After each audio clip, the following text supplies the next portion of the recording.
Here is the voice of the working class, Rick Smith.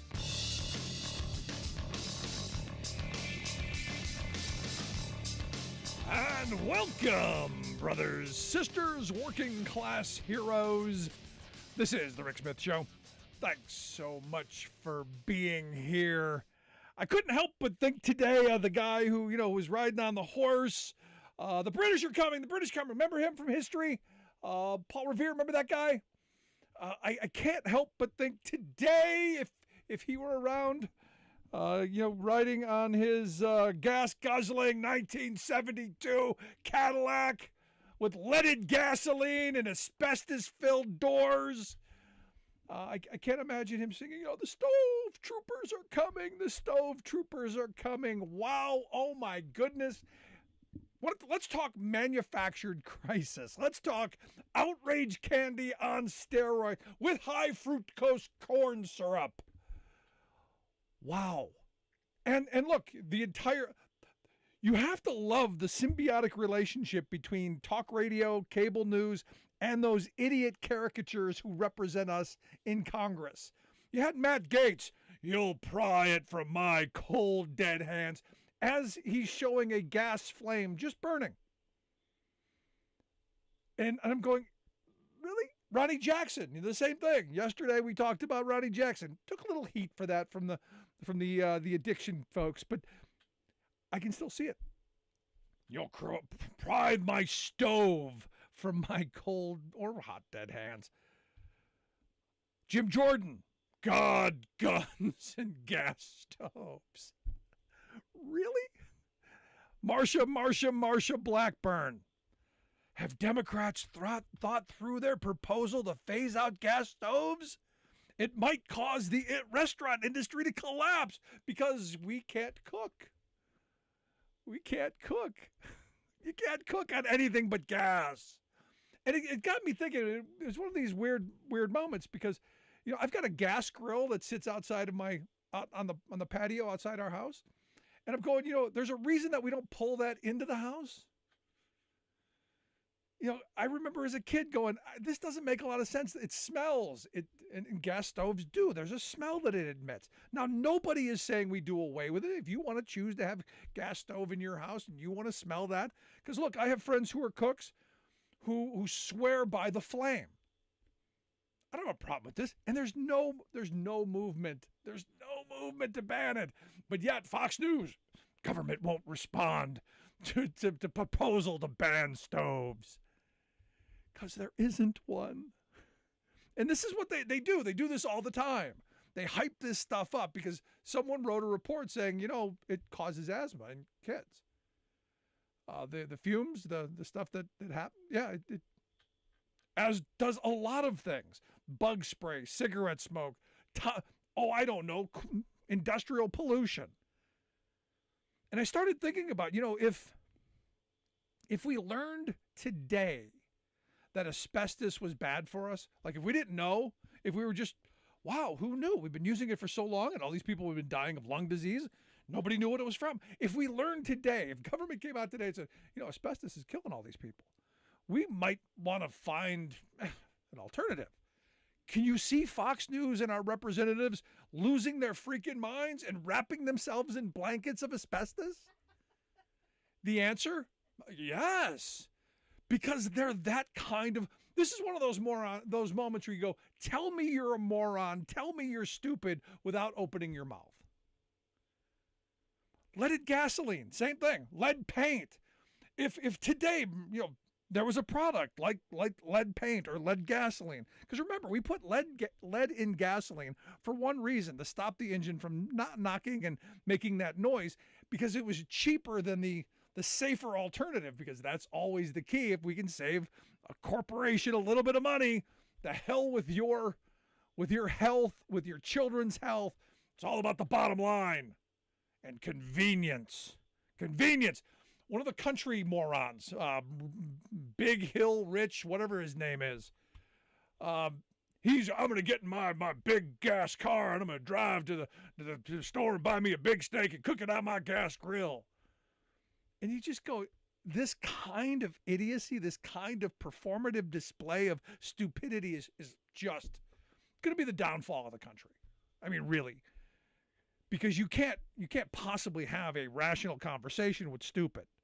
You can't fix stupid. And today was that day where you're just going, oh my gosh, look at all of this. All of this. It's remarkable. And you know what didn't get any real attention? What Republicans in the House were actually doing. What Kevin McCarthy and the Republicans were setting themselves up to do, which basically gutting all financial regulations that have been put into place over the last couple of decades. You know, you go back to, we had a massive financial collapse. Go back to that thing we remember learning about in history class that, you know, unfortunately everyone who lived through it now is or virtually everyone is now passed on.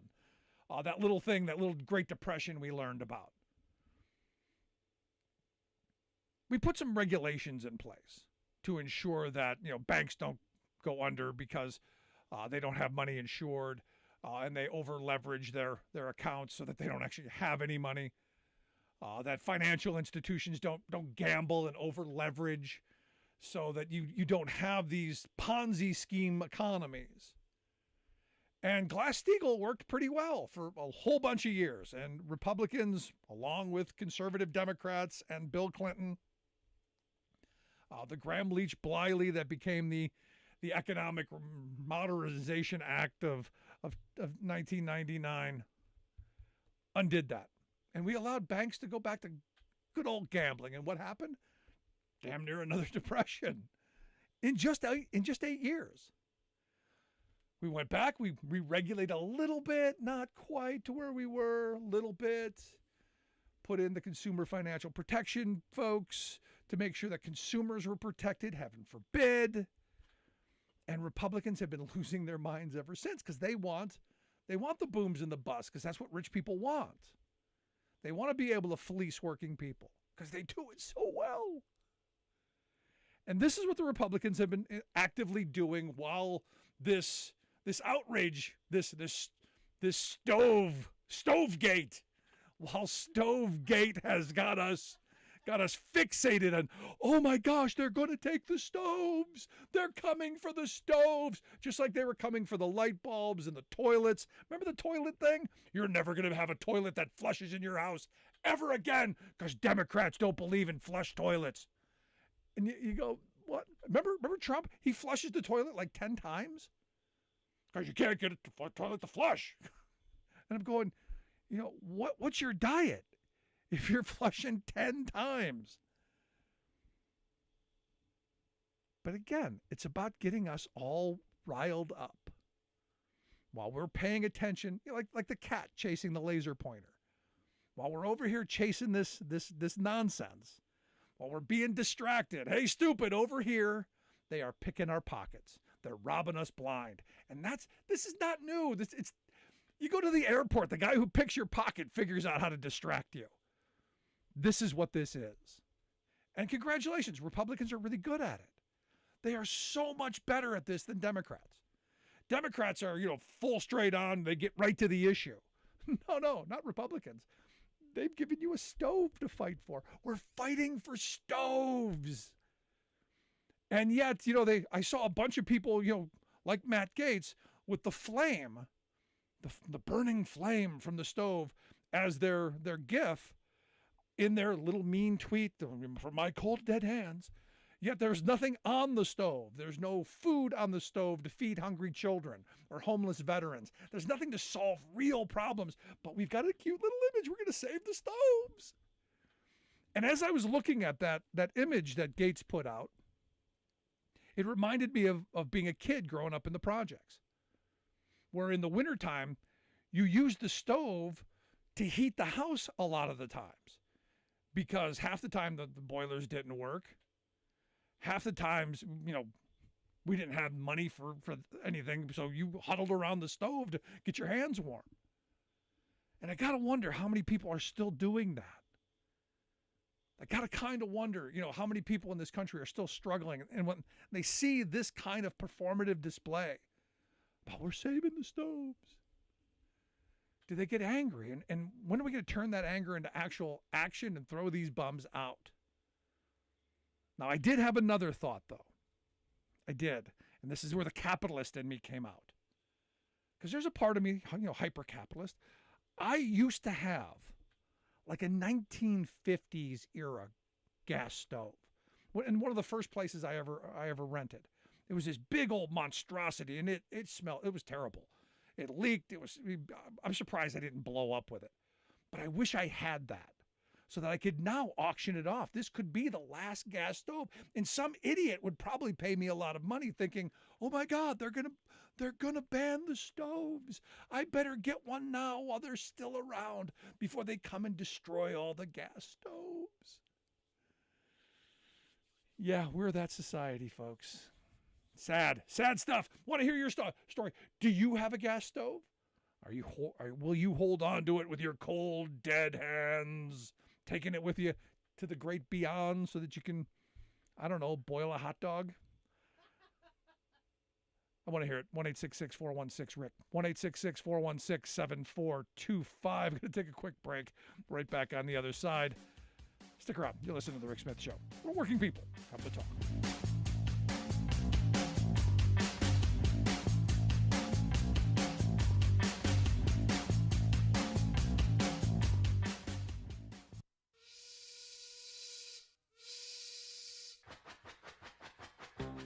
If you're a fan of the show, you've heard our labor history in 2 segments, and you can hear them on the radio pretty much anywhere in the U.S. Labor history has never been more important than it is right now.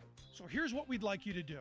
Tell a teacher. Tell a teacher that labor history is important and that they can get digestible 2-minute lessons that are absolutely free. Free to download, free to use, free to share. Tell a teacher to go to thericksmithshow.com/history and help us put labor back where it belongs, in the classroom. You know, generations of American workers fought, bled, and died to build the American way of life. It's our job to keep their stories alive. Go tell a teacher that we're here to help them do just that. Find us at thericksmithshow.com/history today.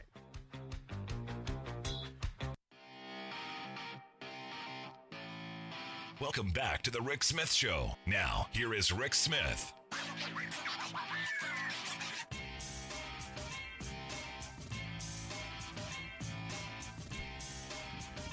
You simply have to love the performative displays that we see coming out of our representatives, because it's no longer about good governance.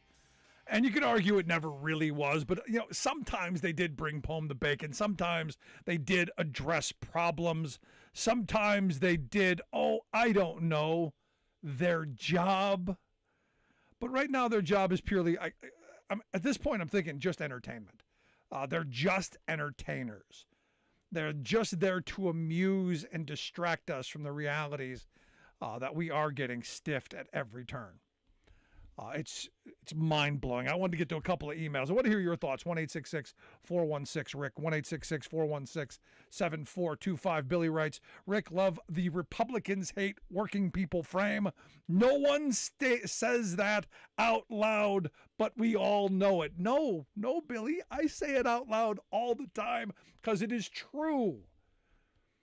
I've been doing this program almost 18 years now. And I say all the time, find me a piece of legislation, one piece of legislation that a Republican has dreamt up, didn't steal from a think tank, has dreamt up, written up, proposed, found sponsors to, gotten passed, and signed into law that sole purpose was to benefit working people. Show me that one thing. It's not there. It's just not there. And this is where you keep coming back to the reality of Republicans hate working people. And I wish this weren't true. I wish it weren't. I wish there were people who said, no, we should be fighting. Because look, in this moment, Republicans could come forth and go, look, workers don't have sick days. Those railroad workers, they should have sick days. We've got sick days. They should have sick days. We've got pensions. They should have pensions. We've got great health care. They should have great health care. We make a good living. They should make a good living. See how this goes? But they don't do that at all. No. They preach this free market crap. You know, the one with the most toys who dies wins. Greed is good. It's frightening and it's frustrating. I got Kurt on line 1. Kurt, how are we doing today? Hey, I'm doing good, Rick. I got a good natural gas story for you here. Blow me away with it. In June, what's that? Blow me away with it. Okay, here we go. So in June, my wife and I, we decided to make our house a Green New Deal, and we got solar put up. We had gas. We had a gas hot water tank, a gas stove, and we eliminated the gas stove and the hot water tank. All our in the bathrooms and the sinks, they're all instant hot water. Nice. We got the induction stove. My wife has one of the worst cases of asthma of anybody on the planet, and she has not had a asthma attack or an asthma cough since June of over the summer, since we eliminated it. Good for her. For her, that's a very big deal. No, that's a huge deal. And look, for myself, the report even. is not wrong. I think the report said 1 in 8 children who suffer from asthma can be linked to these gas stoves. I mean, they're not wrong. But still, nobody's coming to take your gas stoves. Right, exactly. And no one was forcing me. The Democratic Party here wasn't forcing me to do this. We just did this on our own. And to me, it's a huge thing. And even just like in August and September, when it's high humidity here and very hot, going inside the kitchen while she was cooking in this August and September, it was very comfortable in there.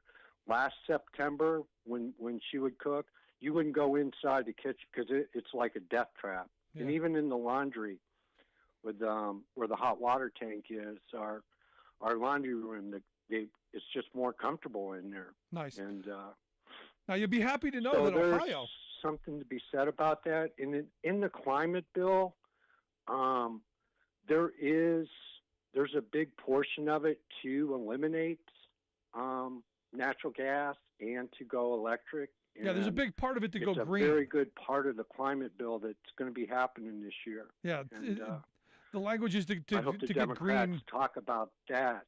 To get green technologies in, which is why Ohio has changed green technologies where natural gas is no longer a fossil fuel. It is a green fuel now.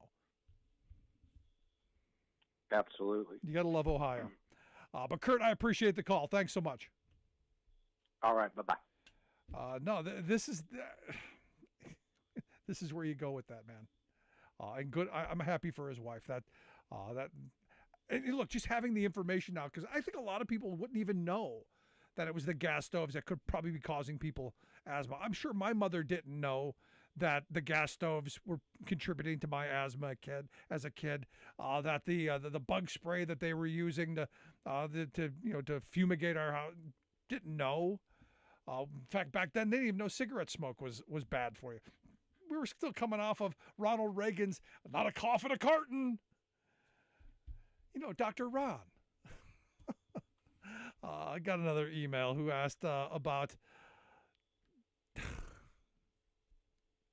Yesterday, I talked about Christian Sharia law, and because I saw something on Twitter, and asked a guest if they had seen it, because I wasn't 100% clear on what it was. But Marianne in Minneapolis, listening on KTNF AM 950, cleared it up for me. It wasn't Congress that was doing this Christian Sharia law kind of thing. It was the House of Representatives in Missouri. So got the information, because it was one of those things. And I told Will, I said, I'm not really sure where it is, but I've seen this thing floating around. Maybe you've seen it, where they're going to slap women with a dress code on the House floor. Well, evidently in Missouri, this is what they're doing because, they want to maintain a formal and professional atmosphere on the floor, and of course not distract men by showing women's arms.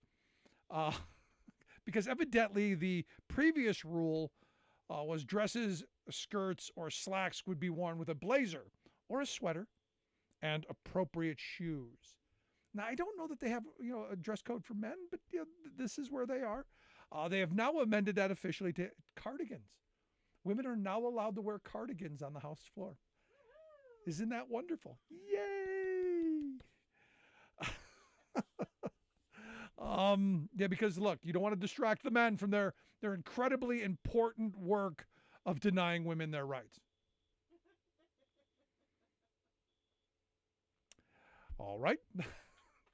I got one more. Brian from Wisconsin writes, Rick, I heard you talk about non-competes on your podcast, and thank you for bringing this issue to light. Did you mention, however, that there is an open comment period happening right now at regulation.gov? Can you point your audience in that direction to flood it with comments and end this ridiculous practice?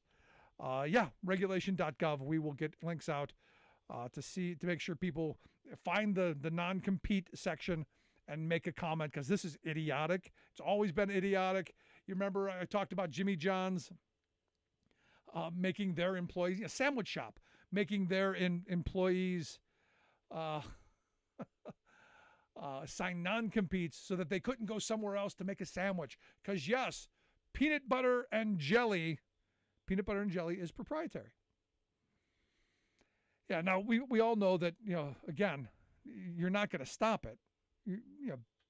They're not going to be able to do anything to you. They're not going to be able to sue you. They're not going to be, but they are going to scare people. And it's what they've been able to do for way too long. And the website's regulations.gov, not regulation. And I'll make sure I get that cleared up. Because I was looking at the site and I was making a comment.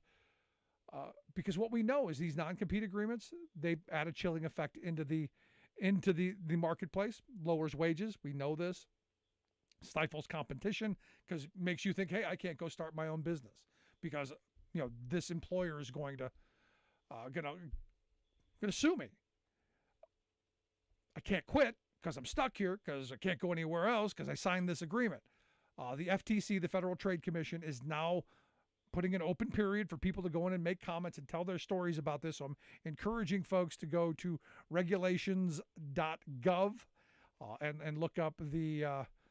It's right there on the site, the non-compete section, and make a comment. Say, hey, this has got to go. It's promoting unsafe, hostile workplaces. Whatever. Throw in what you've. It's stifled the formation of new businesses. Go in with whatever your thought process is, and make a statement. And maybe we get this overturned, and maybe we start fighting back on all of the anti-worker stuff that's being thrown at us. Maybe we start taking the fight to them instead. This might be a good way to start. Regulations.gov, the website, if you want to make a comment. And I hope you do. And let me know if you do, because I think it's an important bit. Thanks for the email. Want to hear your thoughts? Email me, rick@thericksmithshow.com. We'll take a quick break. When we come back, our good friend Sarah Burris from Raw Story going to be here to share some. Maybe the Stove Troopers visited her house. I'm Rick Smith, and this is Labor History in 2. On this day in labor history, the year was 1942. That was the day that President Franklin Delano Roosevelt established the National War Labor Board under Executive Order 9017. The board was designed to mediate and settle disputes in the various defense industries. Its purpose was to prevent any strikes or lockouts that would interfere with war production. The War Labor Board consisted of 12 representatives, 4 each from industry, labor, and the public. It established procedures procedures for dispute resolution and detailed the scope of grievances, arbitration, and award enforcement. The board had the authority to issue binding agreements and to recommend government seizures of plants involved in work stoppages. It instituted the Little Steel formula to allow for cost of living increases in an effort to stem inflation. In exchange for the no-strike pledge, it instituted maintenance of membership in unionized workplaces, which made union membership automatic for new hires and mandated employer collection of union dues. During the war, it imposed tens of thousands of wage dispute settlements and wage agreements. In a 1942 case against General Motors, the board mandated equal pay for equal work for women and minorities.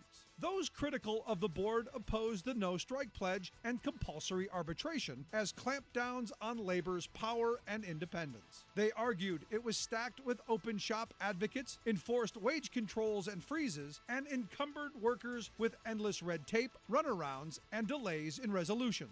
Labor historian Steve Frazier notes that after the 1942 elections, pro-business appointees made union organizing efforts throughout the South and in the retail and service sectors difficult. The board ceased its functions at the end of 1935, though it set precedents for arbitration that are still in use today. Like what you hear? Check out more at laborhistoryin2.com.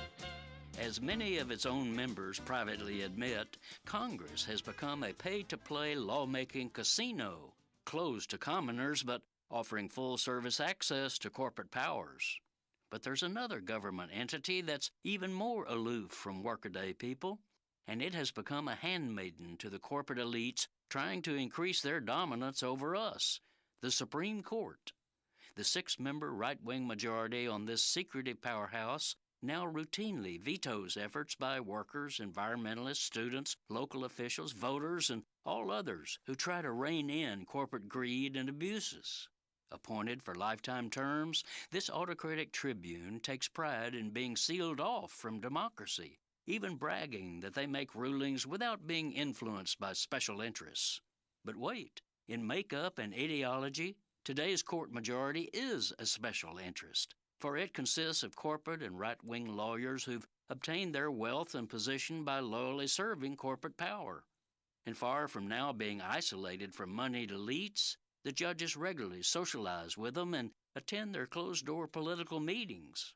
There's even a special little club called the Supreme Court Historical Society that frequently reveals the cozy, symbiotic relationship that exists between today's judicial and corporate cliques.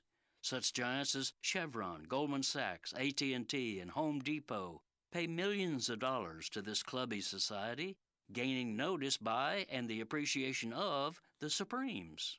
And yes, these special interest gifts are accepted even when the corporations have active cases before the court. This is Jim Hightower saying the judges insist that there's no conflict of interest because this access to them is open to all. Sure, all who can pay $25,000 and up to get inside.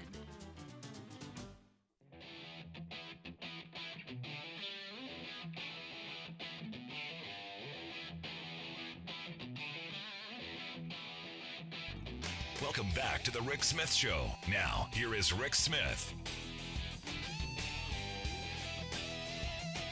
So, this is one of these things that I didn't know if there was ever going to be an answer to the question.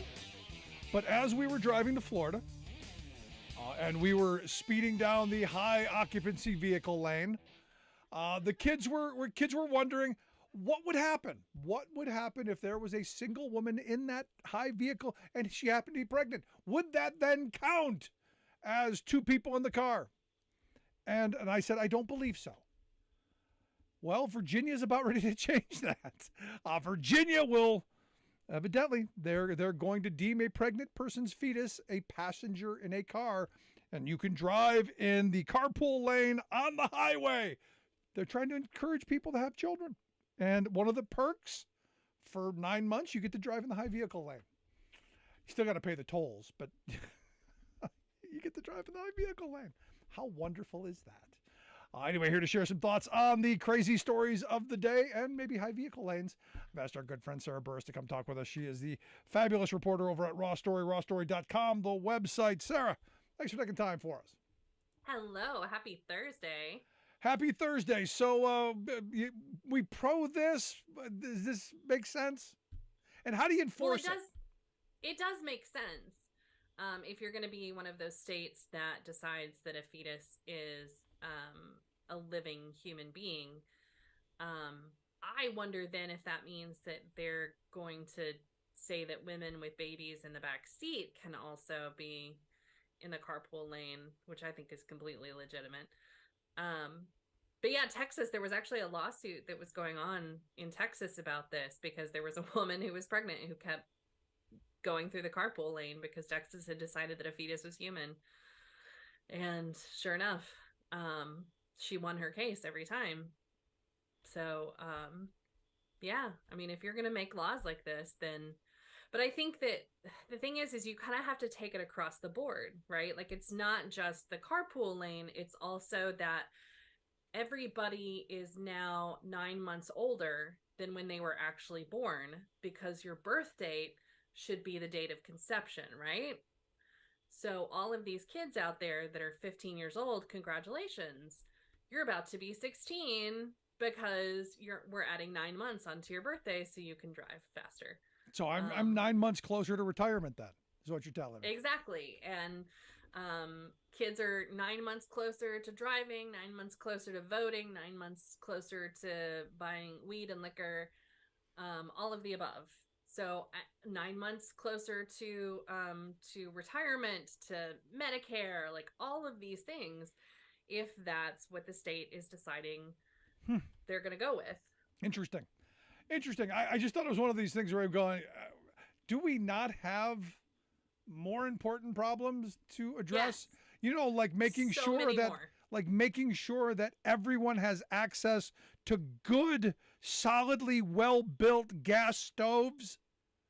That has been the weirdest conspiracy thing that was going on. And I will give it credit. I didn't know this was a thing until Republicans started freaking out about it.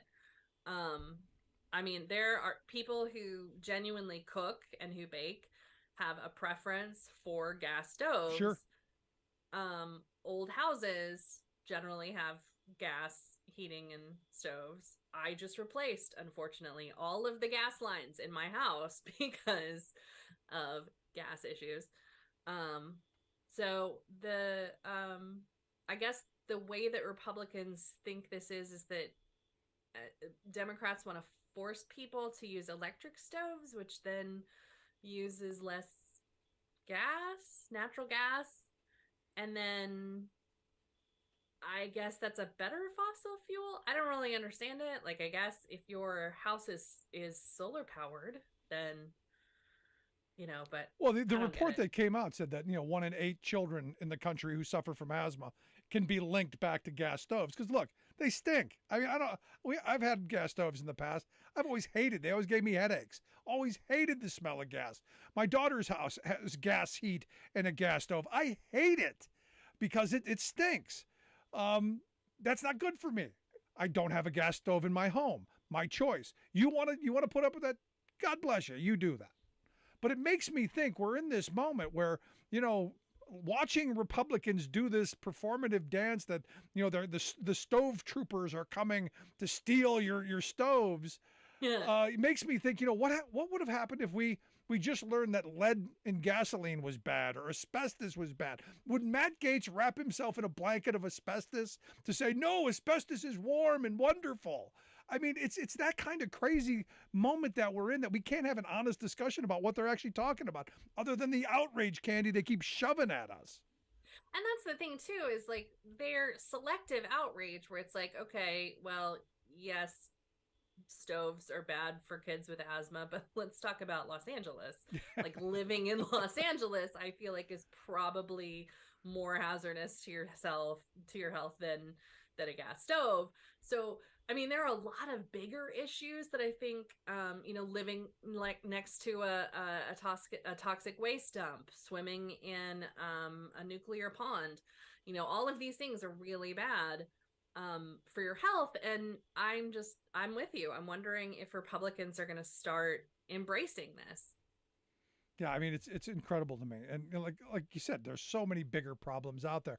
Like Hunter Biden's laptop, like Hillary's emails, like all of the documents that now Joe Biden evidently was stuffing in drawers and shirts and garages and closets that evidently is the same as what Trump did. Oh my God, that has been the craziest thing to deal with all week. And it's really concerning because people legitimately sort of look at this as, well, screw it, all politicians are evil, all politicians do the wrong thing. And it's like, no, that's the problem, is that there really truly is a difference between somebody who's like, takes their arm and just rakes everything into a box off of their desk. That's how I clean. And the people who are like Donald Trump, who asked folks to pack up those documents, who signed off on the fact that he took the documents whenever he left, and then refused to give, the 13,000 documents back to the National Archives when they kept asking about it for a year, then refused a subpoena, then refused the FBI, then lied to a judge, then lied to the FBI. I mean, it's just like, if you cannot see the difference between that and an accident, I can't help you. Yeah, no, but it did show me one thing today, that Merrick Garland can actually, I don't know, do a job, move quickly. Yeah. I mean, this just really broke. fast. This just broke. We got a special counsel already. Bang! I was like, wow, that was quick. Where you been, Merrick? Right? Seriously, and that's the thing too, is it took so long with the Trump stuff, and you're just like, dude, where have you been? Now here again, the important thing you just said. If you could come to me and say Joe Biden did all the things that you ticked down, that he hoarded this material, he signed off on taking the material, he refused to give the material back, he fought subpoenas, he had his lawyers basically lie, cheat, and steal to hold up, then yeah, we throw the bomb out. Yeah. But he's going, no, we'll cooperate fully. Let's give them whatever they want back. We shouldn't have it. He's actually following the rules. Exactly, and that's the thing. There was a really good Substack that somebody used to work for the National Security Council, who handled classified documents, who wrote about, it's actually not shocking to have classified documents accidentally end up at a library for a former president or a former vice president. And that doesn't surprise me, particularly if it was something major in that president or vice president's political career that then becomes part of the archives in the presidential library. Right.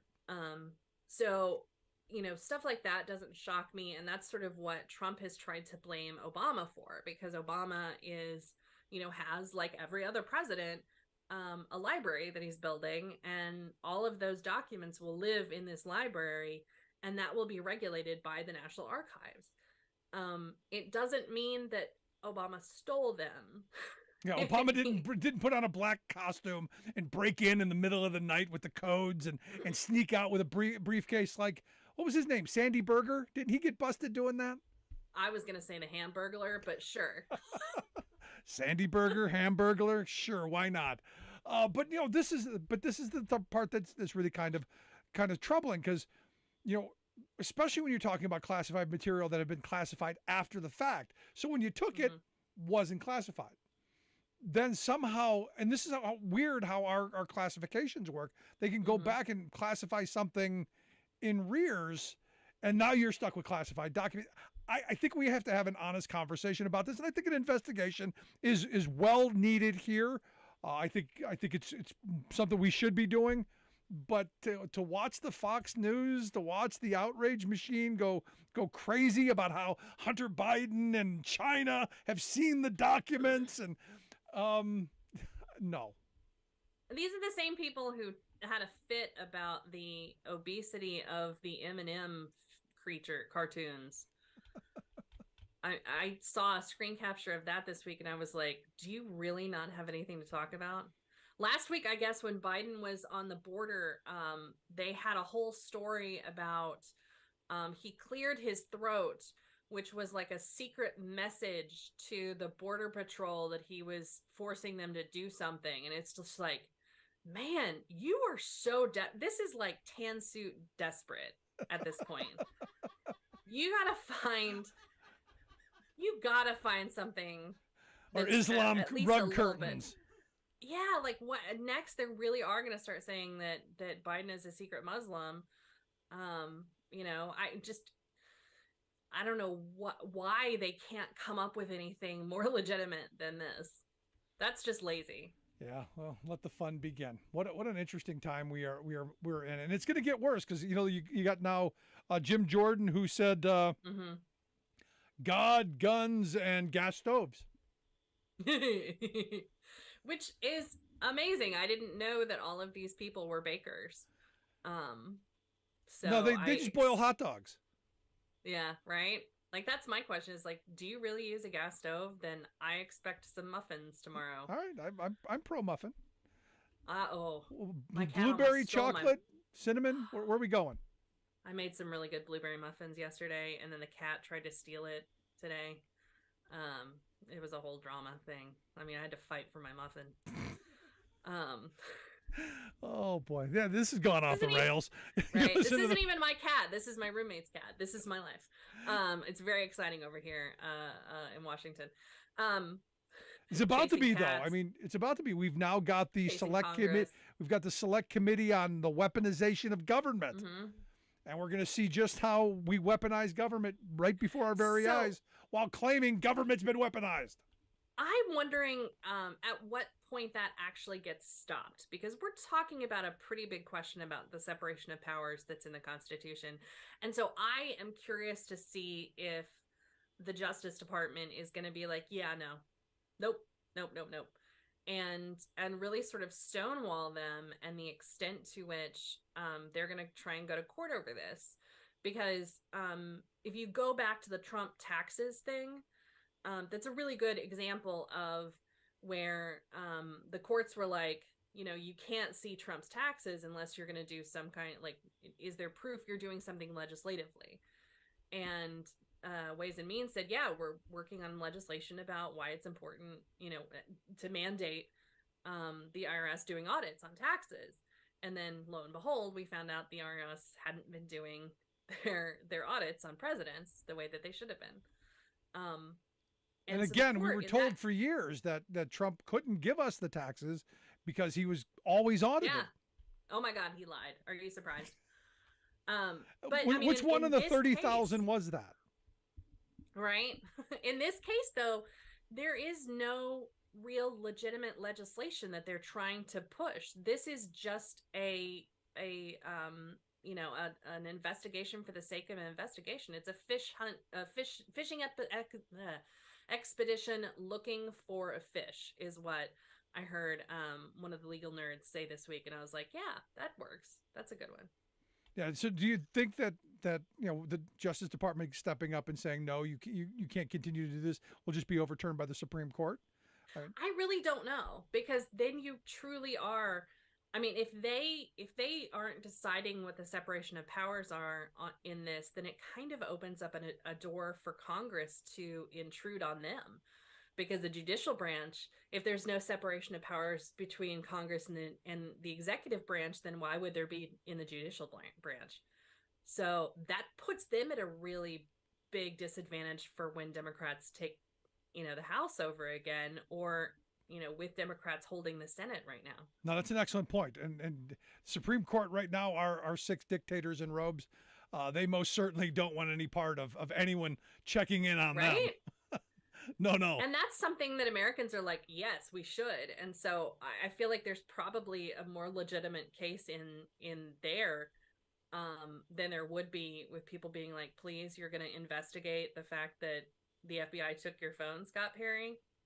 Scott, pardon me, Perry? Yeah, Scott, pardon me, Perry. Oh, yeah, and that's the right response. You just gotta. I know. Where are we? And it's really funny. Like, not every congressman makes me have a frustrated sigh, but it's true. Scott Perry really just makes me go, ugh. You listen to the Rick Smith Show. We're with Sarah Burris. Sarah's a reporter over at Raw Story, rawstory.com, the website. Wanted to get your thoughts on Paul Ryan's assessment of Donald Trump, saying he's fading fast. He's a proven loser. He lost us the House in 18. He cost us the White House in 20. He cost us the Senate again and again. I can't imagine him getting the nomination, frankly. He's a proven loser. Don't you know that Trump is like having a small heart attack over that? I mean, if I was Trump, my response would be like, well, it takes one to know one. Because let's be honest, Paul Ryan, also a loser. But, you know, Trump has a lot of elections that he's lost under his belt. And I would argue a lot of court cases too. So he is having a rough go of things, and things are going to get worse for him. And I agree. I don't know that he could win in 2024. There would have to be, I think he's going to have to get out and campaign a heck of a lot more than he thinks he is. And we're not seeing that right now. You know, he's sitting at Mar-a-Lago and, you know, watching Fox News and truthing on his little truth machine. Yeah. And he's fleecing the flock. Yeah. But that flock is getting smaller.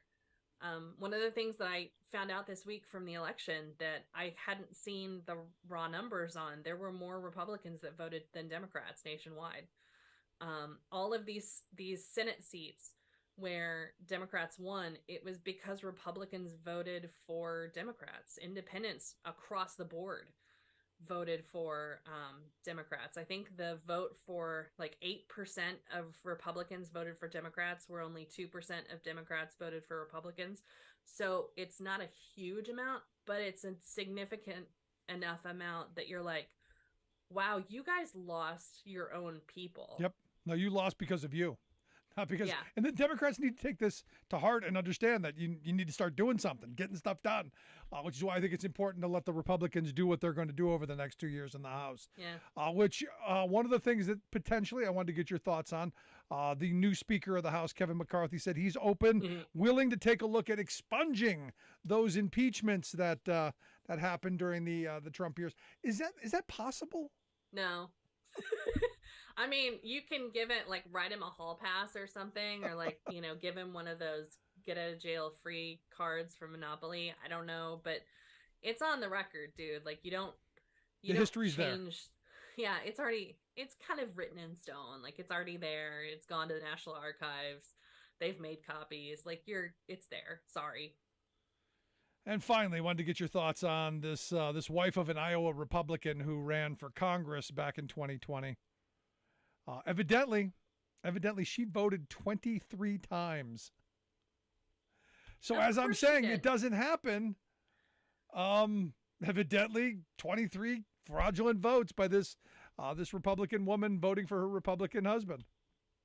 Well, you know, that's just dedication right there. That's how you show that you love your husband, is you commit a felony for him. Not just one, but 23. Yeah. 20. I mean, and here's my question. Why did she stop at 23? Like, did she just get tired? Right. Was she like, oh, I need a latte or something? Like, is that, and just bailed? Or did she go back to the poll place and they were like, wait a second, you look familiar. I've seen you 23, 22 other times. Right? And why are we just now learning about this? Because this is what's happened over the last couple of years is, you know, these small stories of Republicans that are committing voter fraud over, you know, in Florida, in the villages, and in Pennsylvania and North Carolina, and Mark Meadows committed voter fraud, and they're not going to charge him. So, I mean, we're hearing all of these little drip stories about this, and, you know, still, Ron DeSantis is having police show up at people's houses with guns and try and say that they did something illegal because they voted when they didn't know they couldn't. So the election police haven't thwarted election crimes. We haven't gotten down to those people who, you know, voted, you know, what was it, 700,000 times in Georgia. We haven't gotten those folks yet. Yeah, apparently that wasn't true. Who knew? Oh, I know I said last time, but I wanted to get your thoughts on on the diamonds and rust. I mean, diamonds and spice. I mean, what the hell are their names? Diamonds and silk. Diamond and Silk. Yes. One of them passed away recently, and the inner tubes are going crazy because they were big, COVID deniers. And the rumor is, and I don't know it to be factual, but she had it back a couple of months ago. The conversation is that she probably died of COVID, had some comorbidities, if you will, fits. Thoughts? I really don't want to speak ill of the dead. Suffice to say, everybody should get vaccinated. I am so freakishly afraid of needles, and even I got vaccinated, and then had a minor panic attack about it right before. I seriously am afraid of needles that much. And so I just, this idea that, you're somehow going to be safe. I think this is such a huge virus, and it's spreading, so quickly, and there's so many different variants now. Everybody's going to get it. And so you have the option to protect yourself or not. And if you don't want to protect yourself, you're really taking your life in your own hands. And this is where I am now. I'm at this position now. You got a vaccine. We've got some therapeutics. The healthcare system seems to have things kind of under control. We don't have refrigerated trucks acting as morgues right now. So, I'm not in hey, we shut everything down. Not there. But, common sense. Yeah, it really is. It's and I have no sympathy for people who don't. No, it's all a hoax, and then end up parked next to Herman Cain. Yeah, or go to Florida and don't wear a mask. Like, you're really putting your life in danger there. That was a joke. Did you see what I did there? Yeah, I know. I saw the shots you were given. I like to make jokes about Florida because Ron DeSantis, but they put the duh in Florida. We just got back from there, so I have like a bunch of good Florida jokes. Give me another one. Give me another Florida joke. Since we've got a station in Florida that beats me up pretty regularly. Really? Yeah. What is the station there?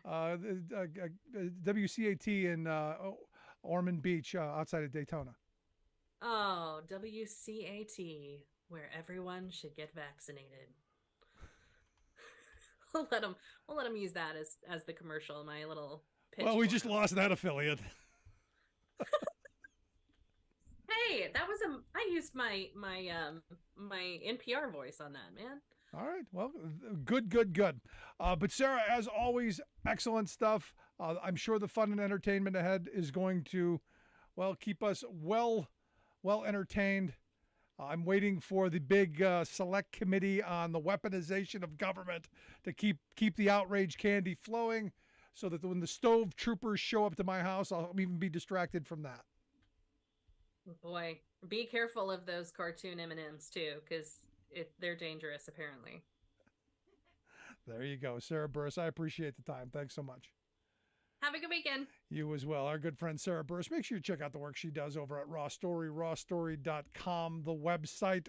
They do incredible work. But seriously, the whole Stove Trooper thing, remarkable. Watching that play out was incredible, to show the power and the connection between the outrage of talk radio and cable news and the little marionettes in Congress, the little puppets, just doing these little performative dances around, from my cold dead hands, God, guns, and gas stoves.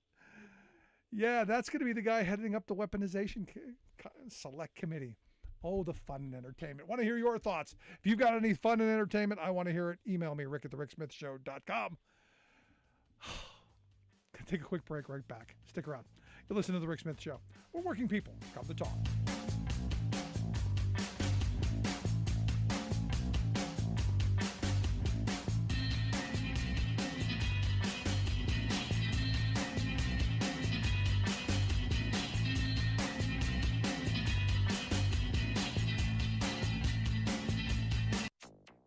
This past year, we saw pretty much everything that climate change has to throw at us. Extreme weather cost the U.S. more than $1 trillion in just 7 years. NOAA finds the last 8 years have all been the hottest ever recorded.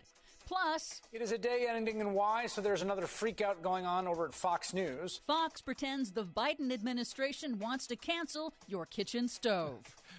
All of that madness and more straight ahead from BradBlog.com. I'm Brad Friedman. And I'm Desi Doyen. Stand by for 6 minutes of independent green news, politics, analysis, and snarky comment.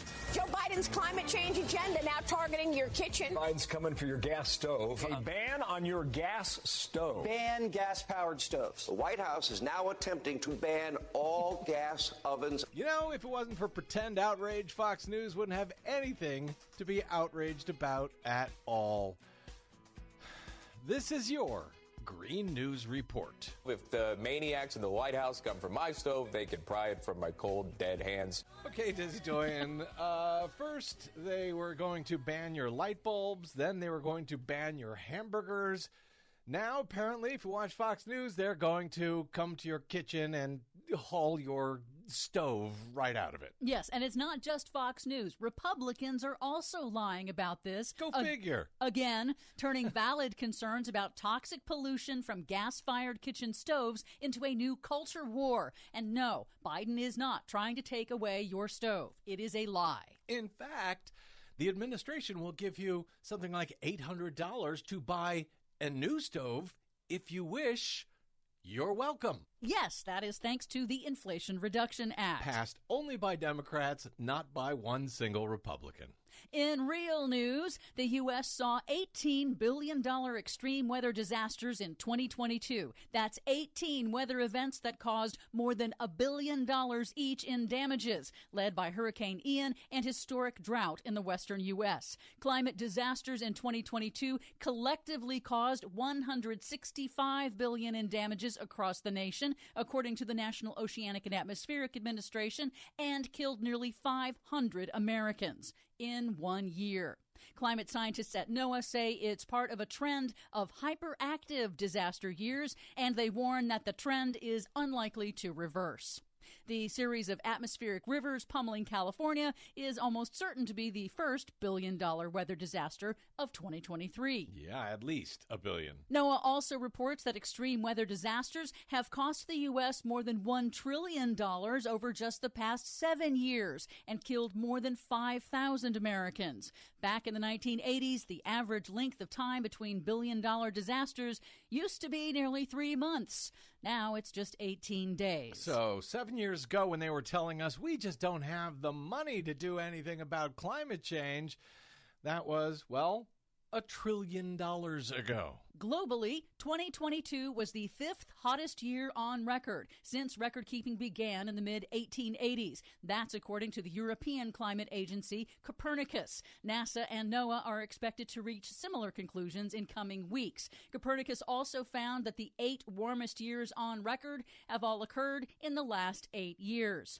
Europe had its hottest year on record, and rising global temperatures caused record-shattering heat waves across the northern hemisphere, catastrophic flooding in Pakistan, and intense, relentless drought in the U.S., China, and Europe.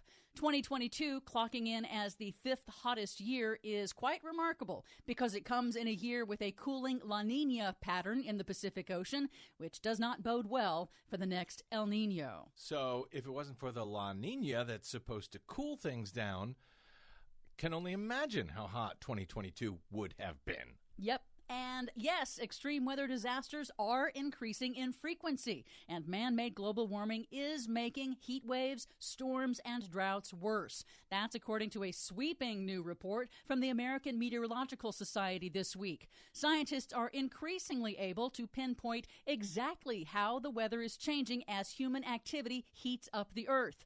But climate scientist Dr. Michael Mann, in an interview with MSNBC, cited climate action, like the passage of landmark climate provisions in last year's Inflation Reduction Act and the acceleration of clean energy in Europe and China as reasons to keep working. There is urgency, but there's also agency. There is still time to avert the worst impacts of climate change. And we have to be able to hold two seemingly incongruous thoughts in our minds at the same time. It can be possible that we're seeing substantial progress while there isn't yet enough progress. Maybe so, but then why are they coming for my kitchen stove? For much more on all of these stories and the ones we couldn't get to today, check out our website at greennews.bradblog.com. Find, follow, and share us planet-wide on the Facebooks, Twitters, and Mastodons at Green News Report. Are you tired of think tank approved corporate news and commentary? Are you tired of CEOs telling you what to think, who to hate, and who to vote for? Well, welcome to the Rick Smith Show. We don't take orders from some boardroom, and we don't do focus groups or talking points. We don't work for them, and we never will. I'm Rick Smith, and I work for you. Join us daily at thericksmithshow.com and download the podcast and never miss a minute.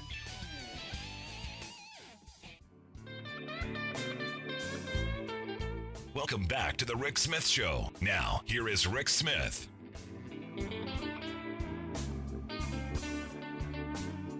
So you may remember yesterday we were talking about Michigan. Michigan is now my focus because Democrats did something that I don't think a lot of people thought was possible. They went and they swept everything. They got the House back, the Senate back, the governor's mansion, the Attorney General. They swept everything because, well, you know, Republicans put up a lot of really crazy people. And they ran on, we're going to return Michigan to the economic power. We're going to make this a working class state again. We're going to bring back reward to work. We're going to do all those things. And you know what? They got legislation already in days that's going to move in that direction. Democrats across the country, pay attention. This is what you do when they give you the keys to the steamroller. You drive it. And here to share some thoughts on what they're going to be doing here in Michigan, I've asked Michigan State Representative Jasper Martis to come talk with us. Jasper represents the 69th District in Michigan, a newly elected representative that you may remember we met on the Working Class Heroes Tour in Flint. Jasper, thanks for taking time for us. Thanks so much for having me. Excited, to spread the word about what we're doing here in Michigan. This is what Democrats need to be doing. When you get the keys, man, you drive the car. Absolutely. We went into November feeling very confident that Governor Whitmer would be reelected. Same with our Secretary of State and Attorney General. And the consensus was, when it came to our state Senate and state House, been over 12 years since the House had been blue, over 40 years since the Senate had been blue, that it was possible, but it was going to be the equivalent of drawing a royal flush. And that ended up happening. And this is the first Democratic trifecta in 40 years, only the fifth time in 130 years that we've had a Democratic trifecta. You get past 130 years in our history, you don't really want a Democratic trifecta back in the Gilded Age, right? But we have just so much opportunity. And as you said, we started session on Wednesday, and we're already getting the ball rolling, delivering on our promises that we campaigned on. Let's talk about the big one. I've been saying this for the longest time. Democrats need to start undoing the attacks on workers and this whole no rights at work agenda. Michigan in 2012, I believe it was, like thieves in the night during a lame duck rammed through the so-called right to work bill. And again, it's one of the reasons I'm against term limits. It's one of the reasons I'm against a bunch of things. But Michigan has been saddled with this for over a decade, and we know it's caused great harm to your state. So this, I want to see being the first thing that you guys get done and making Michigan a right to bargain state. Where are you guys with this, and where do you see this going?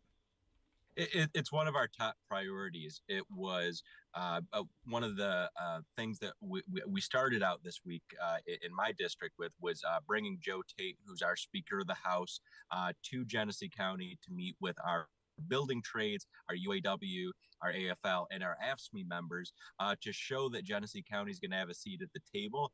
And most importantly, labor is going to have a seat at the table. And Joe had kind of sworn us to secrecy of talking about what our first bills would be. But when the folks of the building trades and UAW are asking what are our top priorities going to be, Speaker Tate said, and I said as well, look at what we campaigned on. And the first bill that we introduced on Wednesday was to repeal right to work and some other pieces of legislation that pertains to empowering working families. So we wanted to start out big and bold in one sense, but in another, it shouldn't have come as a surprise to anyone because these are issues that we've been talking about for years and in many cases decades, and we're trying to just hit the ground running. Just as it's no surprise when Republicans take control, look at Kentucky, that the first thing that they do, the first club out of the box, is to attack workers and their rights and pass these horrible pieces of legislation. It should be the opposite, that Democrats who stand up for working people, the first club out of the bag is to restore workers' rights. You know, I say all the time, and you don't have to come with me, but Republicans hate working people. Look at what they do.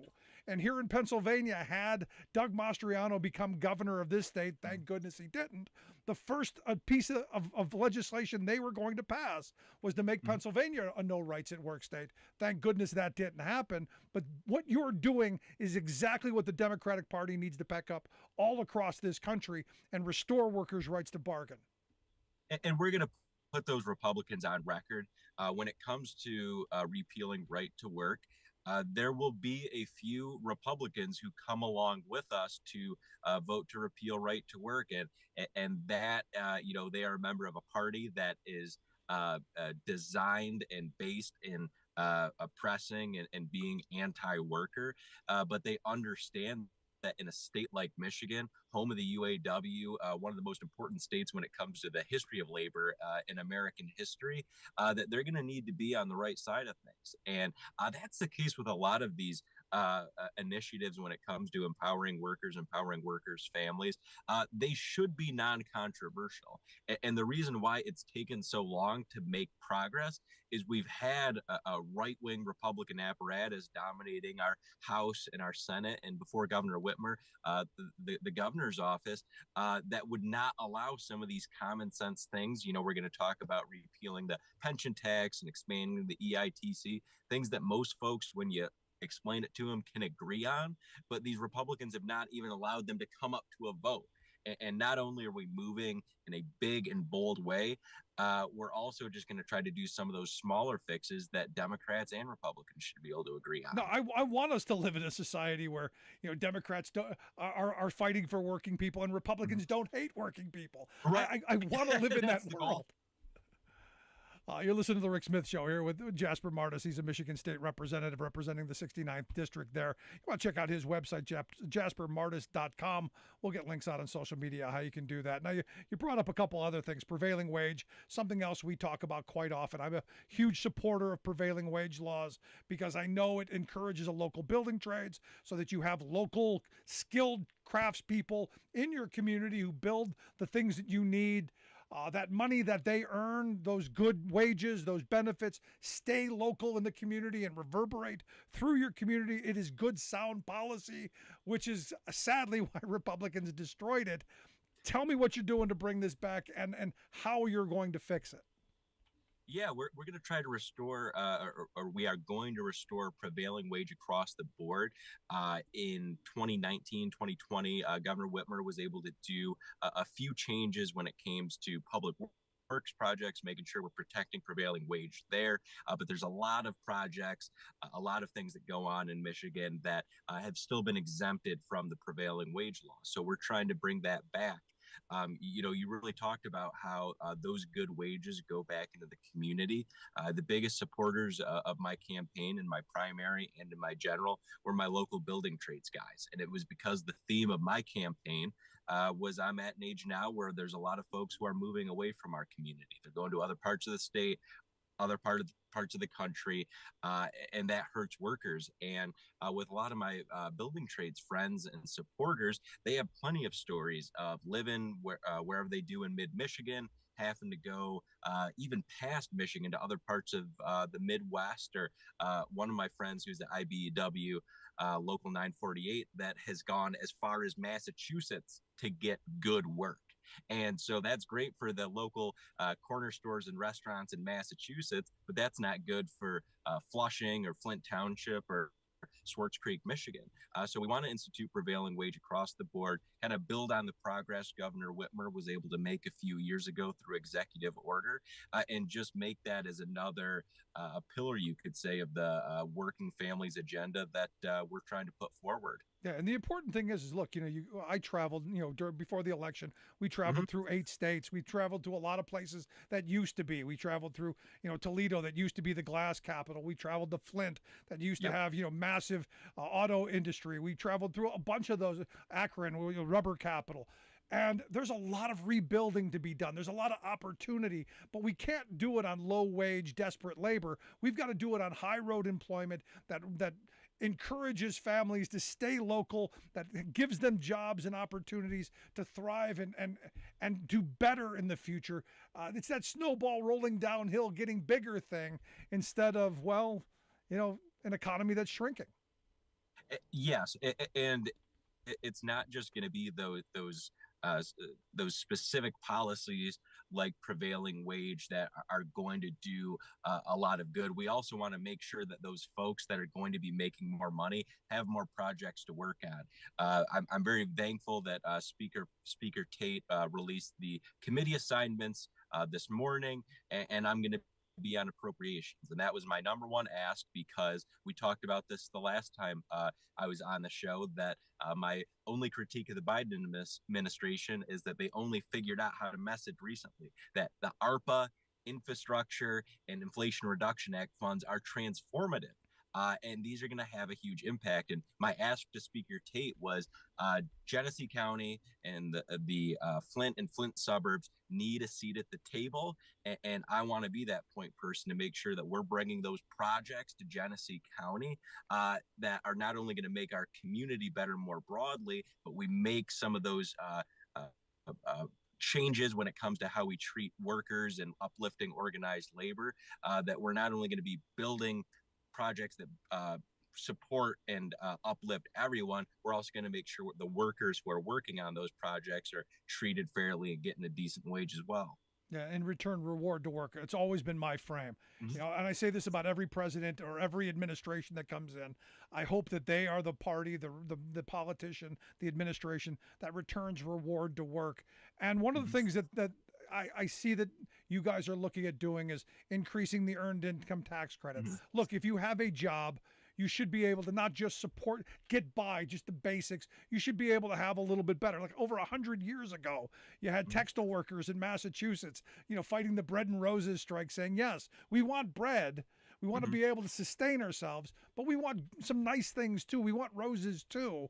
I can't believe here we are over 100 years later, still having to say that. Yeah, in the EITC, which actually Governor Whitmer came and met with members of our House Democrats caucus, and she said she wants to change some of the messaging instead of EITC, which is just another acronym that we have to do, talking about it being a working families tax credit, talking about how in the past 50 or 60 years, this has been one of the single most important anti-poverty policies that we've had at the federal level, and making sure that we're mirroring what's going on there at the state level as well. And so you're absolutely right. That was another part of the first 6 bills that we introduced on Wednesday, and is really setting the stage for the kind of priorities that we're going to have, which is fundamentally comes back down to how are we going to help working families. And the weird thing is most of my conservative listeners and friends would be shocked to know that Ronald Reagan was instrumental in bringing the earned income tax credit, because there was someone who believed in work. And now we've got Republicans who at every turn are beating people over the head who are using this and need this. It's disgraceful where we've seen things. Now, I know my Republican friends, whenever they hear the word tax, they foam at the mouth like Pavlovian dogs. But you're actually talking about doing something positive on taxes as well, but helping seniors and not just rich people. Yes, absolutely. And that was a wonderful transition, by the way.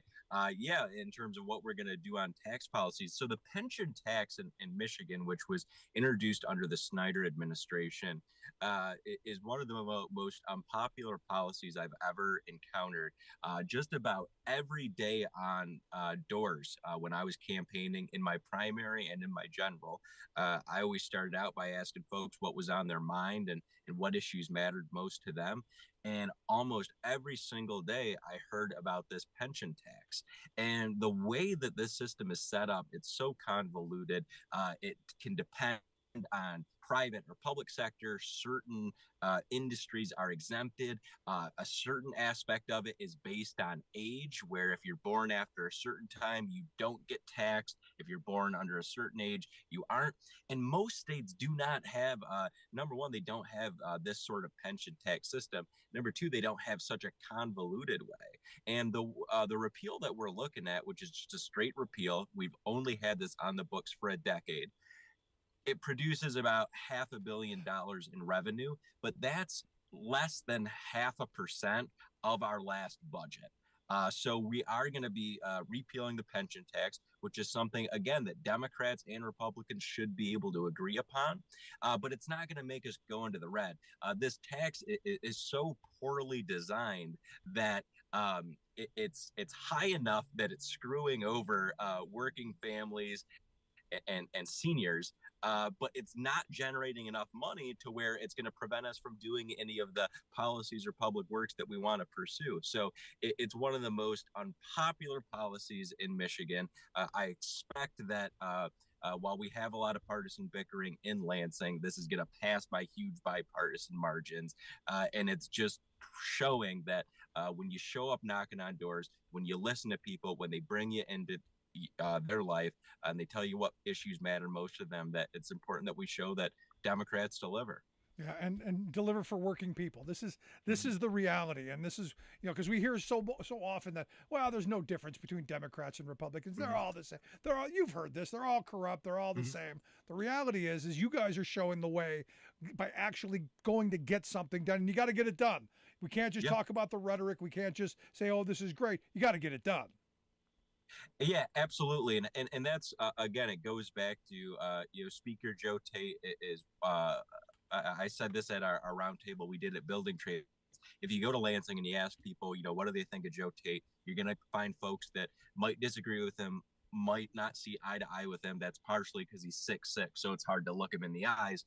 But nobody is going to say that he is not one of the kindest folks you've met, one of the most competent folks, and one of the hardest working. So we have phenomenal leadership in the House. We have phenomenal leadership in the Senate.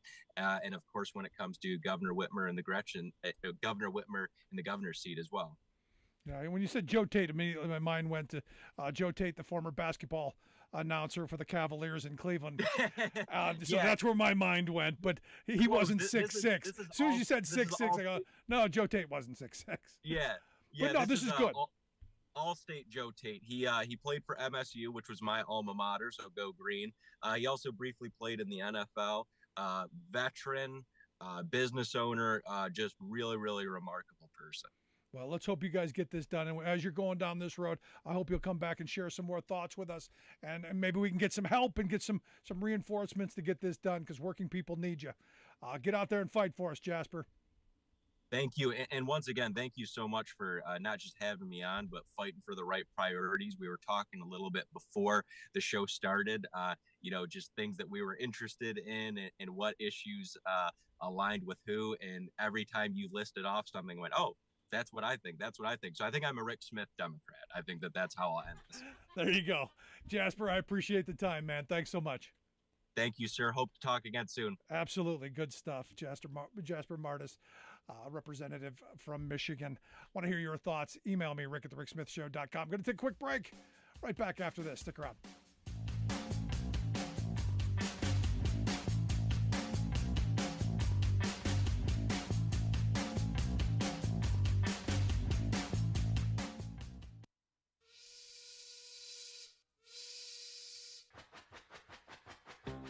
If you're a fan of the show, you've heard our Labor History in 2 segments, and you can hear them on the radio pretty much anywhere in the U.S. Labor history has never been more important than it is right now.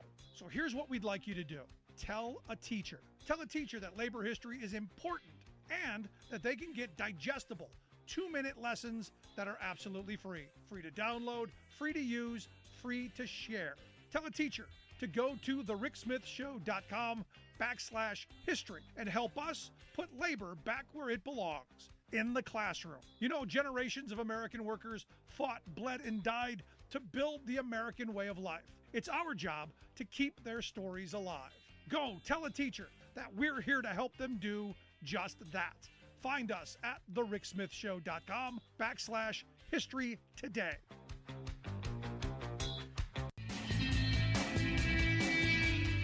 Welcome back to the Rick Smith Show. Now, here is Rick Smith.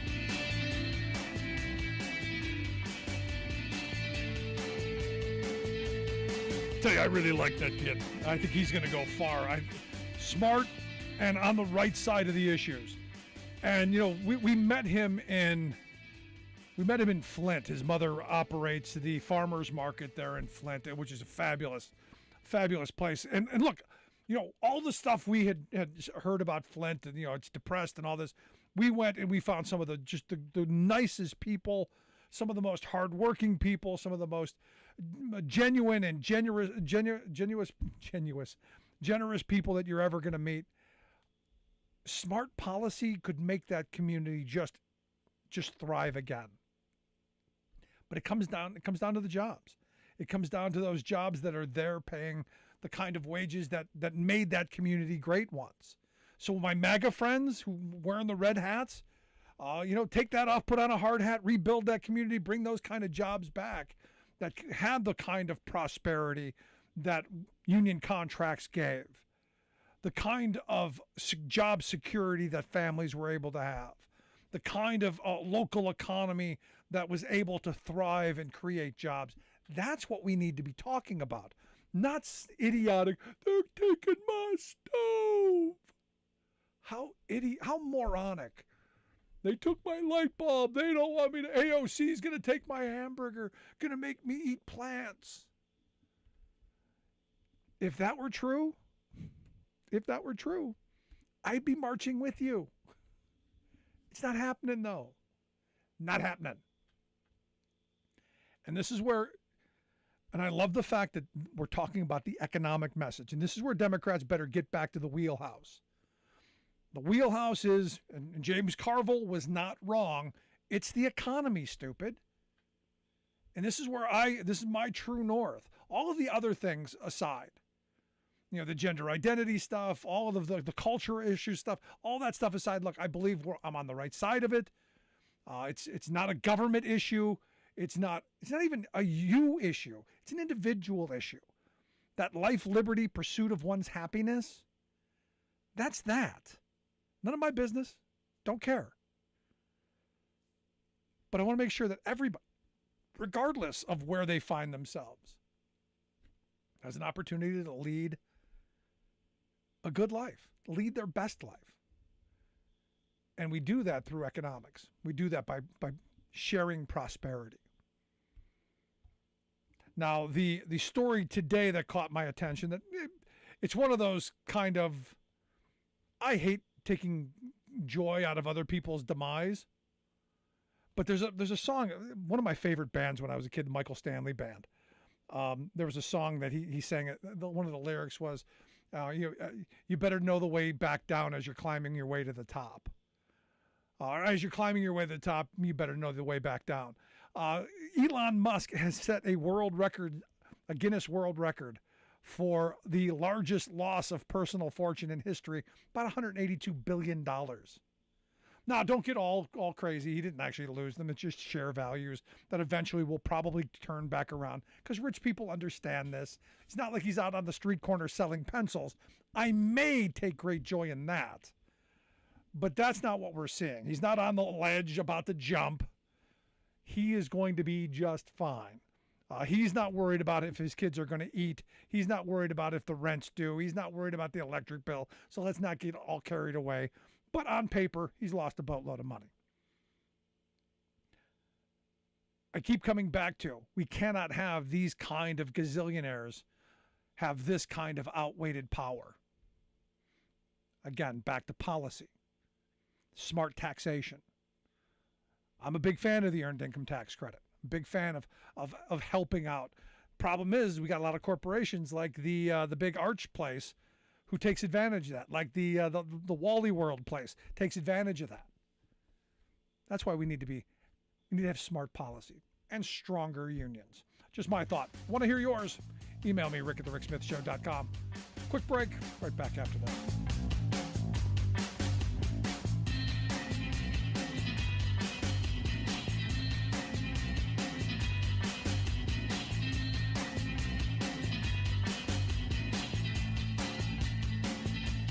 I'm Rick Smith, and this is Labor History in 2.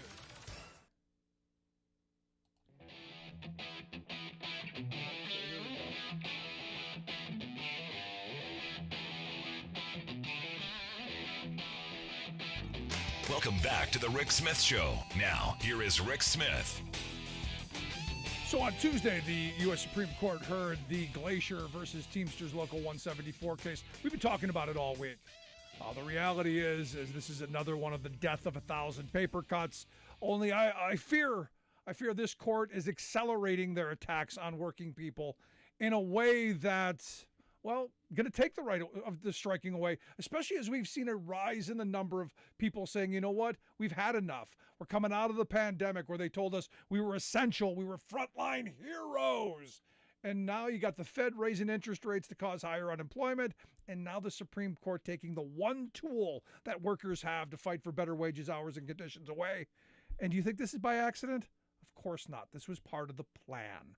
And here to share some thoughts on what was going on with the case and how this is going to affect organized labor and workers here in our country. I've asked my good friend Ian Millhiser to come share some thoughts. Ian is the senior correspondent over at Vox. He's got a new piece out. The Supreme Court hears a case this week that endangers workers' ability to strike. He's also the author of a fabulous book, highly suggested, called The Agenda, How Republican Supreme Court is Reshaping America. This was written before many of the attacks. Pretty clairvoyant, worth the read. But Ian, thanks for taking time for us. It's good to be here. Thanks so much. So let's start with this case. This should never. Look, you're the legal expert here. I've had lawyers and legal experts tell me this case should have never been taken by the Supreme Court. Never in a million years should this have been taken. Why? Why are they taking this now? Yeah, I mean, I was surprised that they took it because, like, as I dug into the law, it's just clear that there's one clear answer in this case under existing law. So the issue here is, first of all, federal law protects the right to strike. But there are some limits on that. Like, for the most part, like, if you leave your job and it causes some of the company's product to spoil, tough. The company has to deal with that. But if you like walk off the job and like smash the machines, that's not allowed. If you walk off the job, like there was one case involving a lead foundry where the workers left molten lead in a state where it could have injured people. That's not allowed. So there are extreme cases where you have to take precautions. And what the Supreme Court has said is that if there's any doubt about whether a strike is allowed or not, then first, the NLRB is supposed to hear the case. The NLRB is supposed to decide whether or not, the strike was allowed. If the NLRB says the strike was allowed, that's it. That's the end of any litigation that can happen. What this case is trying to do is essentially bypass that whole process and allow the company to sue a union in state court before the NLRB has done its job. And the reason why that's troubling is it's basically just a way to drain the finances of unions. It can put unions in a position where you're having to pay your lawyers to fight a fight in the NLRB, and you're also having to pay your lawyers to fight a totally different lawsuit in state court. The state court fight could go on for years, and then the NLRB could rule, and all that litigation could be for nothing. And again, like the only reason why you would want two simultaneous lawsuits going on is if you are an employer and your thinking is, well, we've got a ton of money and the union doesn't have a lot of money, so we can just file all these lawsuits, grind the union down with legal fees. I mean, we're going to have to pay our lawyers too, but it costs us less to pay the lawyers than we're going to have to pay if we just agree to a fair contract. Yeah, we just write that off as a business expense and take it from the workers' wages. So they're literally going to pay for their own demise. We're literally putting a kick me sign on their, writing the kick me sign, and they're putting it on their own backs, is what you're saying. Yeah, no, I mean, that's the idea here. I mean, like, one of the theories, I mean, this is in the National Labor Relations Act, is that there is an imbalance of power between workers and employers. There's an imbalance of power between unions and employers. I mean, I'm in a union. It's a good, strong union. We don't have anywhere near the kind of money that my employer does.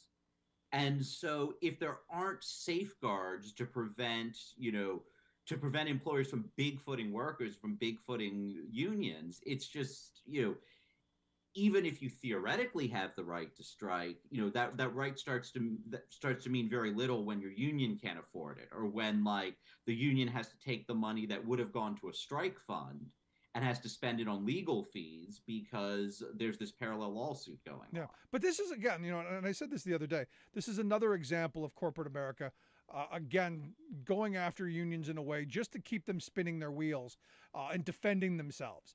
If it was going after, fighting no rights at work laws, if it's going after fighting for unemployment, go down the list of things, the attacks that have happened. So what that means is those unions don't have those resources to go out and organize new members. They don't have that money to go and represent their current members, let alone strike and fight for better conditions and wages and hours and all that. So this is a perfect tool for corporate America to neuter labor even further.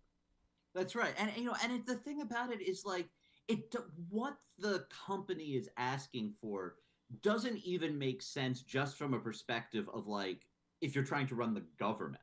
Like, why, if you're just, thinking about, like, how should the judiciary operate, would you want a situation where you essentially have two different really expensive legal proceedings going on at the same time? That makes no sense. Like, when I have a dispute with someone, if it has to go to court, there should be one court proceeding. Well, hold on, Ian. Isn't this them saying, look, we don't want to deal with the NLRB, and the Supreme Court has had a hatred of government oversight for a very long time. So this is corporate America going, how do we quickly get to that Supreme Court that hates government agencies and government oversight, get into a friendly arena that may give us the ability to win this, what is a fairly, maybe you can correct me, but a fairly narrow kind of victory that I fear could open up to a much larger kind of scenario down the road of not just lost cement, but lost future profits. Right. Yeah. So let's talk about what this case is actually about. So there was a cement company. The strike was timed to begin at a time when, like, some cement had already been mixed and was still in the trucks. So, like, there was wet cement in the trucks. The workers, they didn't hurt the trucks. They didn't, like, hide the trucks somewhere. They brought the trucks back to the company's lot. They kept left them running. Yep. So the Senate wouldn't. But, like, basically it cost the company some money because they had this wet cement they couldn't do anything with because they didn't have any workers who could do anything with it. And management's useless. They don't know how to run the machinery. Right. And, like, this process of, like, strikes, or for that matter, lockouts, being timed at a time that, like, causes economic damage to the other side. I mean, that's just how it works. Yep. I mean, think about, like, a baseball strike. Like, if there's a baseball strike, if the workers are striking, they'll try to time it so it's right before the World Series, because then the company feels pressure to agree because they want the World Series to happen. If it's a lockout, if it's initiated by management, it'll start in the off season, because in the off season, management would love to not have to pay its workers. And, like, that's just normal. Right. I mean, that is how labor disputes work. Like, the person who starts, whether it's a strike or a lockout, they pick it at the time that is most advantageous to them. That's what you do. And the theory behind this lawsuit is it would take a lot of that ability to time strikes away from unions. It wouldn't take away management's ability to time a lockout. management would still be able to time that lockout whenever it wanted to. And on top of that, I mean, a lot of it depends on what type of shop you're talking about and what type of industry you're talking about. But, the whole point of a strike is to cause economic harm to the employer. There's always going to be some lost profits about a strike, whenever a strike happens. And if all of a sudden you're going to make the union liable for that, I mean, first of all, it just nukes the unions. And second of all, why is management going to deal? Like, why are they going to come to a deal? Never. Yeah, if the union can't impose some sort of economic consequence on them. Because nobody, look, I say this all the time, nobody wants to go on strike.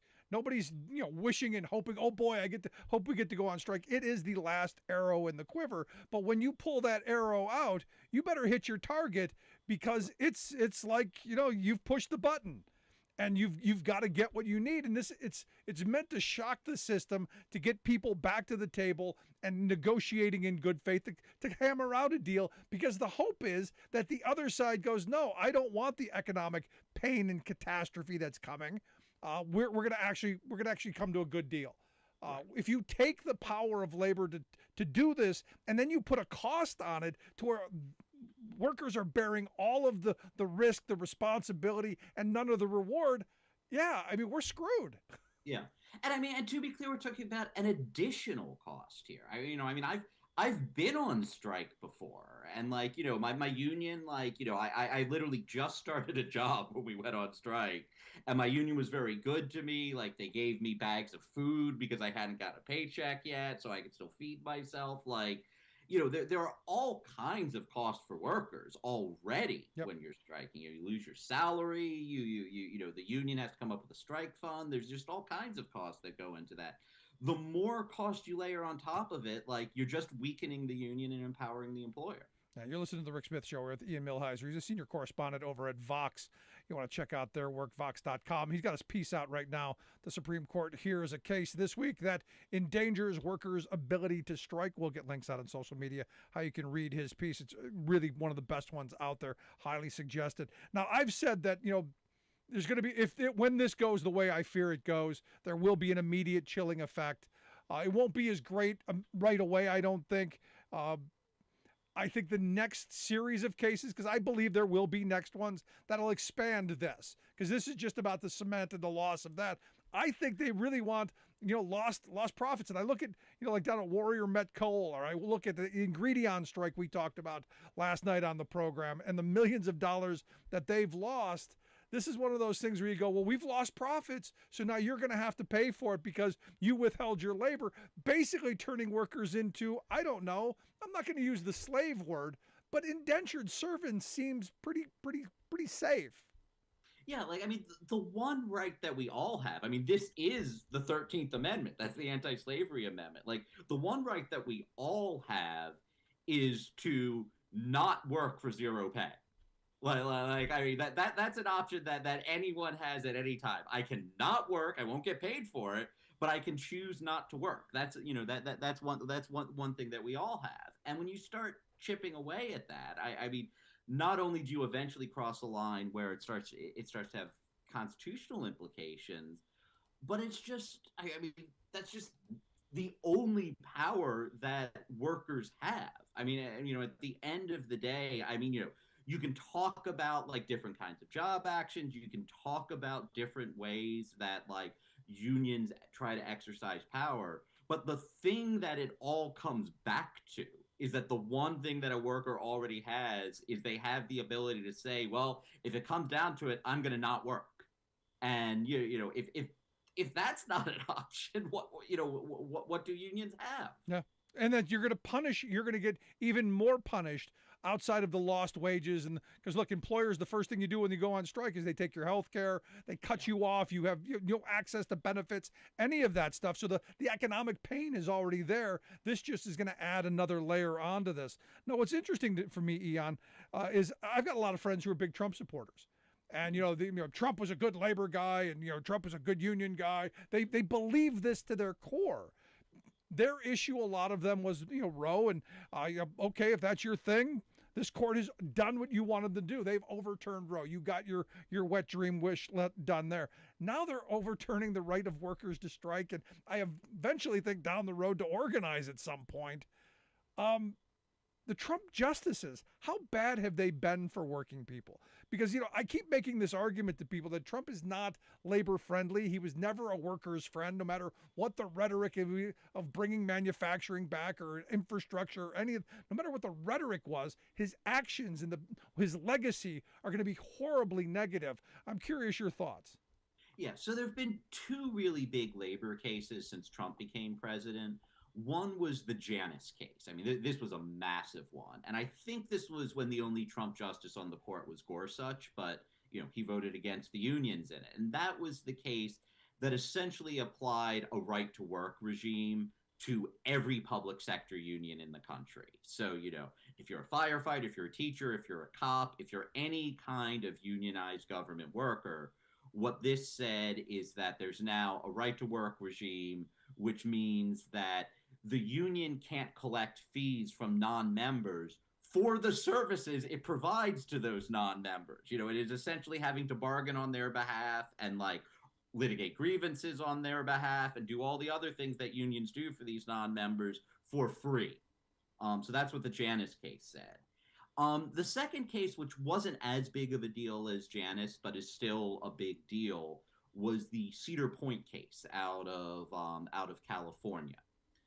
This case, California had a rule saying that farm workers unions, there were all kinds of rules saying when you had to do it and what sort of notice you had to provide, but basically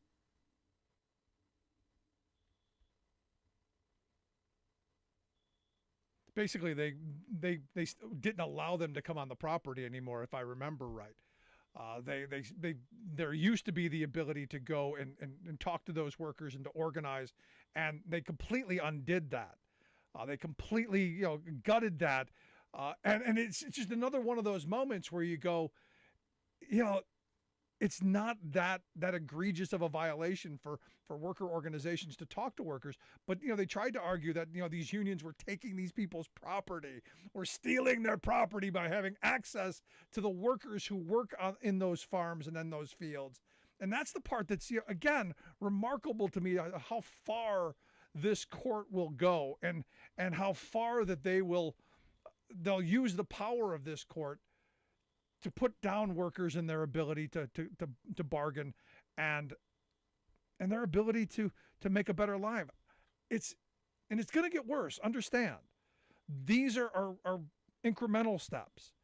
This case, this Glacier case, I think is a step in getting us toward, like I said, the ultimate goal. If they get what they want, if a union dare go on strike, they're going to be able to collect all their potential lost profits. And let your mind start thinking about that for a minute.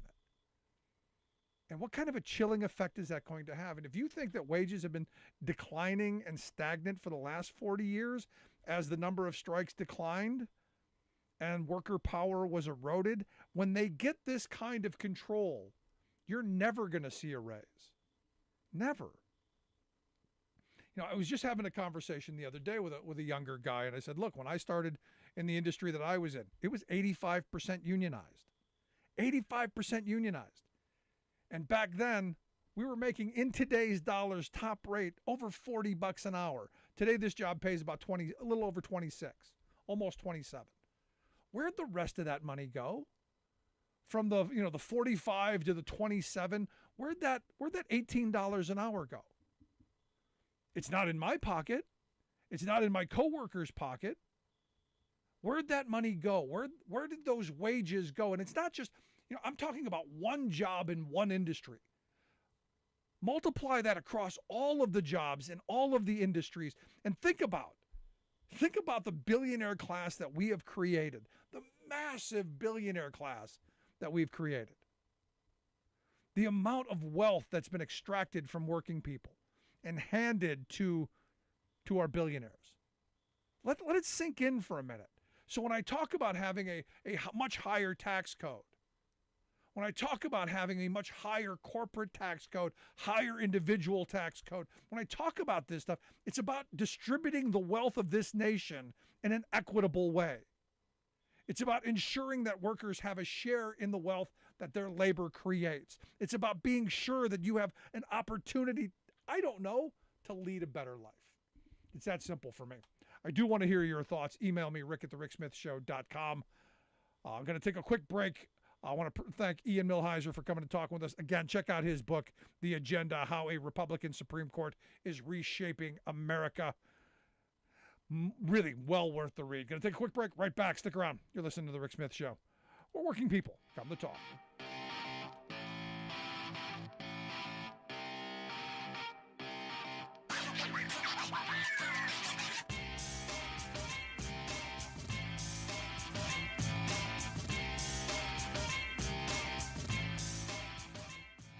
I'm Rick Smith, and this is Labor History in 2.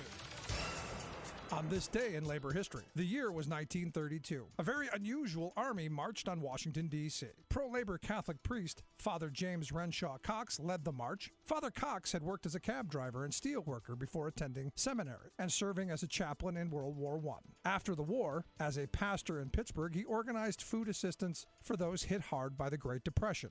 As the number of unemployed grew, Father Cox came up with a new plan to help the suffering in his city. He organized Cox's Army, 25,000 Pennsylvanians who had lost their job due to the Great Depression. Cox led them from Pennsylvania to the nation's capital to demand a works program. Cox led them from Pennsylvania to the nation's capital to demand a public works program to put people back to work. The protest was the largest in Washington, D.C. up until that time. It was considered a great embarrassment to Republican President Herbert Hoover, yet the president still did not move to provide government assistance. Such inaction helped to usher in the era of Democrat Franklin Delano Roosevelt's presidency, whose New Deal policies included public jobs programs. The protest also spawned a popular saying for women of that day. According to the Associated Press, the men of Cox's Army ate 2,500 pounds of sauerkraut, 1,500 pounds of hot dogs, 11,000 apples, 650 gallons of soup, 450 loaves of bread, and 1,600 dozen of donuts and rolls during the protest. When cooking dinner for their families, women might explain, "I made just enough food to feed Cox's Army." Labor History in 2 brought to you by the Illinois Labor History Society and The Rick Smith Show. For more information, go to laborhistoryin2.com. Like us on Facebook and follow us on the Twitters at Labor History in 2.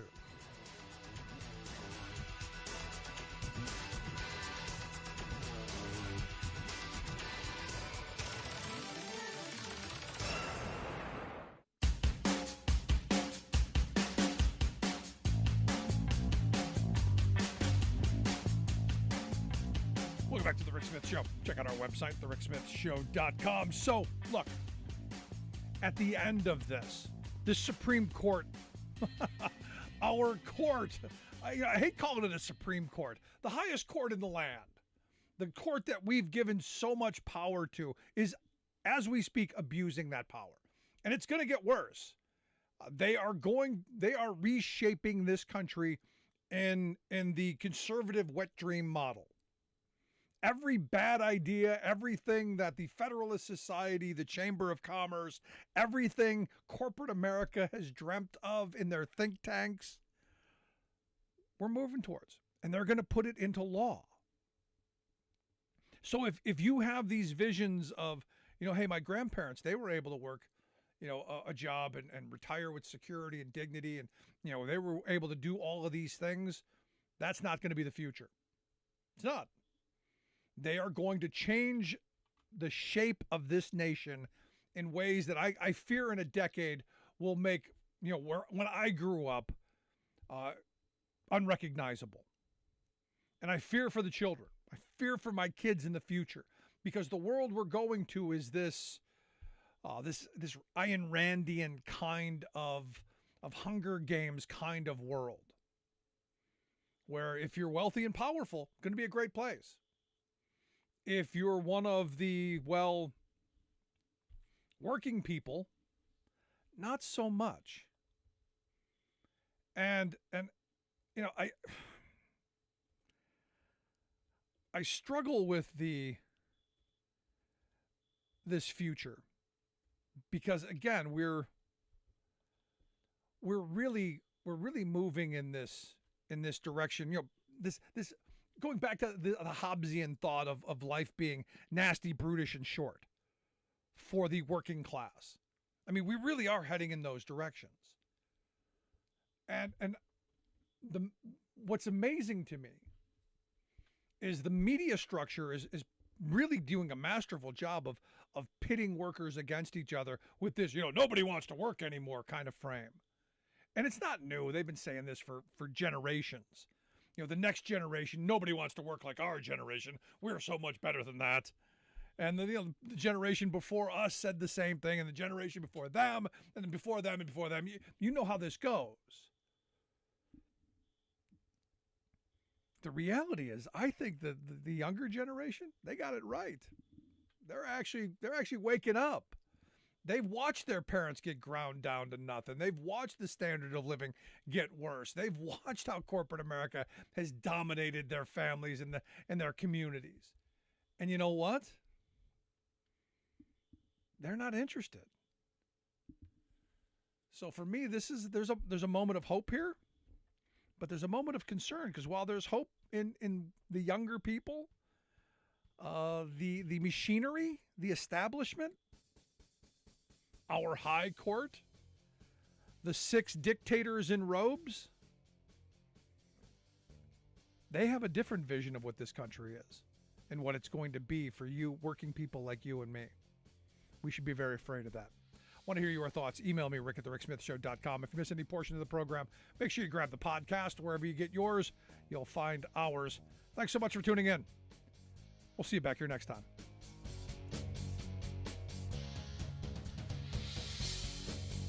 You've been listening to The Rick Smith Show. Email Rick at rick@thericksmithshow.com. Until next time, this has been The Rick Smith Show, where working people come to talk.